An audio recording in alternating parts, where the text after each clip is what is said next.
तो इन दो समाजों की रेजिमेंट्स तैयार की जाएं, सेनाएं। भारतीय सेना कर सकती है, उसमें कोई कठिनाई नहीं है। समाज ये बात करेगा, कश्मीरी हिंदू, वहां के जो पंडित हैं वो, उनका नेतृत्व, इसका प्रस्ताव सेना के पास भेजे।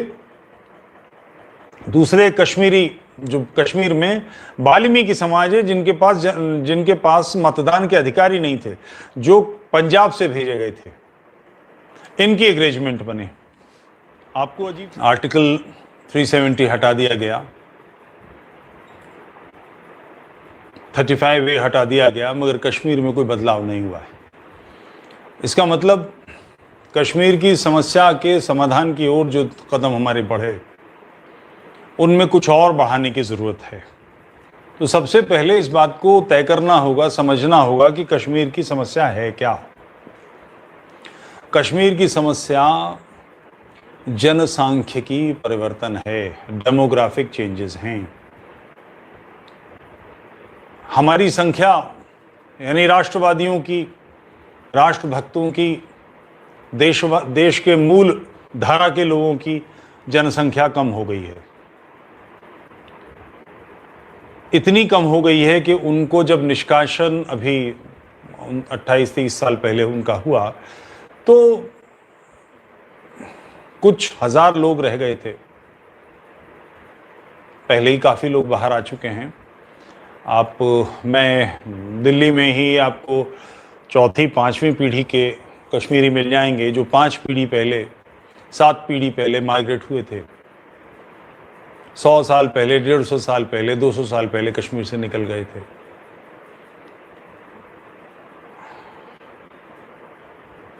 इस समस्या के समाधान के लिए पहले भी कार्य हुए।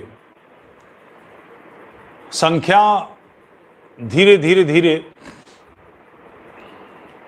इस्लामी आक्रमणकारियों ने वहां के लोगों को भ्रष्ट किया, और वहां के जो स्थानीय निवासी थे वो इस बात से तटस्थ, निष्प्रय, सामान्य भारतीय की तरह, इस्लाम की उन्होंने समझ नहीं थी, न उसका अध्ययन किया। परिणाम ये रहा कि धीरे धीरे संख्या उनकी घटती चली गई।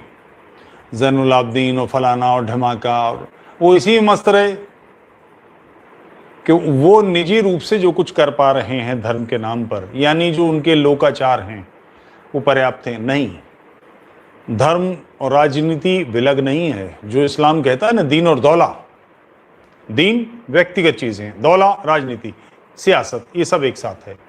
ये वस्तुतः बिल्कुल ठीक बात है। हमारे आचार्य भी जानते थे। महाभारत में भीष्म पितामह का जब पतन हो गया है और पांडव गए हैं कृष्ण के साथ ज्ञान लेने, तो उन्होंने कहा है धर्म दीर्घकालिक राजनीति है, राजनीति अल्पकालिक धर्म है। यही दीन दौला वाली बात भीष्म पितामह को पता थी, आचार्य को पता थी, मगर इसका व्यवहार हम लोगों ने नहीं किया।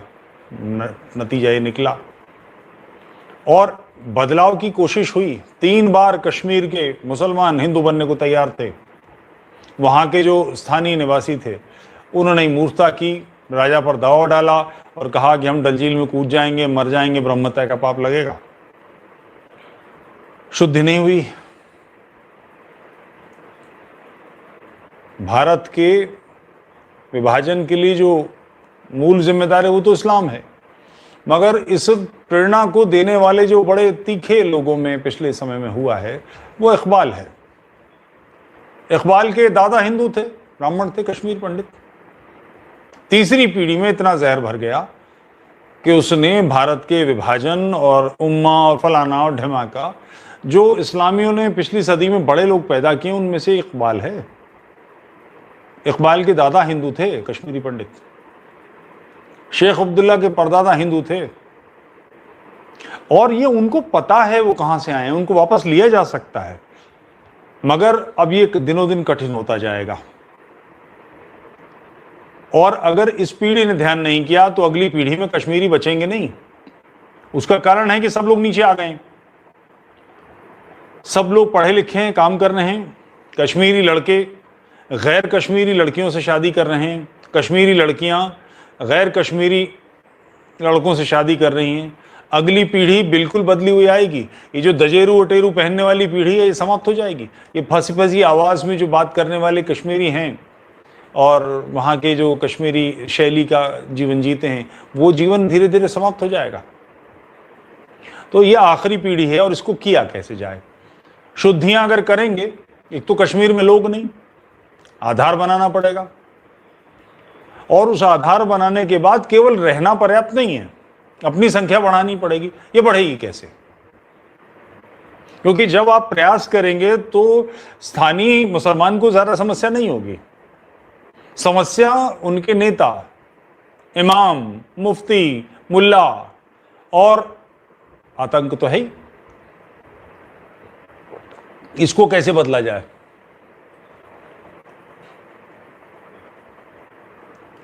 कश्मीर में शुद्धियां नहीं हो पाई, उसका कारण यह है कि ऐसा करने के लिए, और ये एक बार नहीं हुआ। जिस समय गृह मंत्री लाल कृष्ण आडवाणी थे, चट्टी सिंहपुरा में हत्याकांड हुए, लोग मारे गए, उस पर आडवाणी जी का स्टेटमेंट है। किसी पत्रकार ने पूछा तो उन्होंने कहा, हम कैसे रोक सकते हैं? निश्चित रोक सकते हैं। आपके अंदर करनी होगा, आपके मन में करनी का भान होगा तो निश्चित हो सकता है। कश्मीर में दो वर्ग हैं जो पीड़ित हैं। कश्मीरी पंडितों का, कश्मीरी हिंदुओं का तो हमें पता ही है। दूसरा एक वर्ग और है, वाल्मीकि समाज। ये पंजाब से ले जाकर वहां बसाया गया था, सफाई कर्मचारी। 5 लाख से अधिक इनकी संख्या है। इनको अब मतदान का अधिकार मिला है। ये वहां रहते थे, इनको केवल सफाई कर्मचारी ही बनना था, दूसरा काम ही नहीं कर सकते थे। कानूनी रूप से इनके साथ ये दुष्टता हुई। समाजों की रेजिमेंट्स तैयार की जाएं, सेनाएं। भारतीय सेना कर सकती है, उसमें कोई कठिनाई नहीं है। समाज ये बात करेगा। कश्मीरी हिंदू, वहां के जो पंडित हैं वो, उनका नेतृत्व, इसका प्रस्ताव सेना के पास भेजे। दूसरे कश्मीरी, जो कश्मीर में वाल्मीकि समाज है, जिनके पास मतदान के अधिकारी नहीं थे, जो पंजाब से भेजे गए थे, इनकी एक रेजिमेंट बने। आपको अजीब सा लग रहा होगा कि कश्मीरी पंडित कैसे लड़ेगा। सेना ट्रेनिंग का काम होती है, एक पर्टिकुलर ट्रेनिंग के बाद ही परिणाम होता है। आप में से कुछ लोगों को ही शायद मालूम हो कि भारत में 2 ब्राह्मण रेजिमेंट रही हैं सेना में। फर्स्ट ब्राह्मण और थर्ड ब्राह्मण। 1796 में फर्स्ट ब्राह्मण बनी थी और थर्ड ब्राह्मण 1798 में बनाई गई थी, और ये 1935 में डिसबैंड की गई और इसके ऑफिसर्स को, इसकी ट्रूप्स को फर्स्ट पंजाब में मर्ज कर दिया गया। पाकिस्तान के लोग जिनके लिए कहते हैं कि धोतीधारी पंडित हैं, लाला हैं, बनिए हैं, इनको तो यूं ही चबा लेंगे, वो किस आधार पर कहते हैं? हमने 1971 में इन्हीं 30 मारखाओं का, इन्हीं बिलोच रेजिमेंटों का, इन्हीं पठानों का वो भुस भरा है बंगाल में कि जिंदगी भर याद रखें। ये संभव है। सेना एक ट्रेनिंग का काम होती है। इस बार वाल्मीकि रेजिमेंट, जिसका केंद्र श्रीनगर में, सोपोर में, कहीं ऐसी जगह, ऐसी कश्मीरी पंडितों की एक रेजिमेंट, और इसके प्रस्ताव वाल्मीकि समाज की तरफ से कश्मीर के और पंडितों की तरफ से ही जाएंगे। सेना अपनी तरफ से नहीं करेगी। ये प्रस्ताव भेजिए, इस काम को कराने के लिए पूरी जान लड़ाने का, जोर मारने का हम लोग जिम्मेदारी लेते हैं। जब आप शुद्धियों का काम करेंगे तो विवाद होगा उस समय, और इनके लिए कुछ विशेषाधिकार देने होंगे। जो कश्मीरी सेना में हैं, जो वाल्मीकि सेना में हैं, महार रेजिमेंट, आपको नाम सुना होगा, बड़ी वीर रेजिमेंट है। ये मूलतः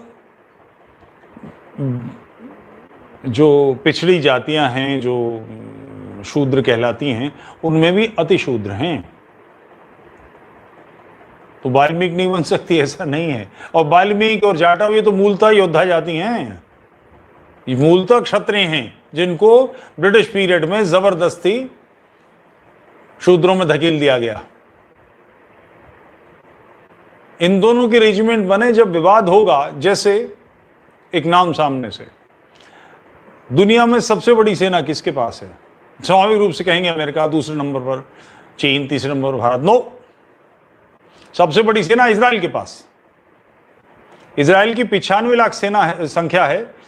इसमें लड़कियों के लिए 2 वर्ष और लड़कों के लिए 3 वर्ष मिलिट्री की ट्रेनिंग अनिवार्य है, मिलिट्री में सेवा देना अनिवार्य है।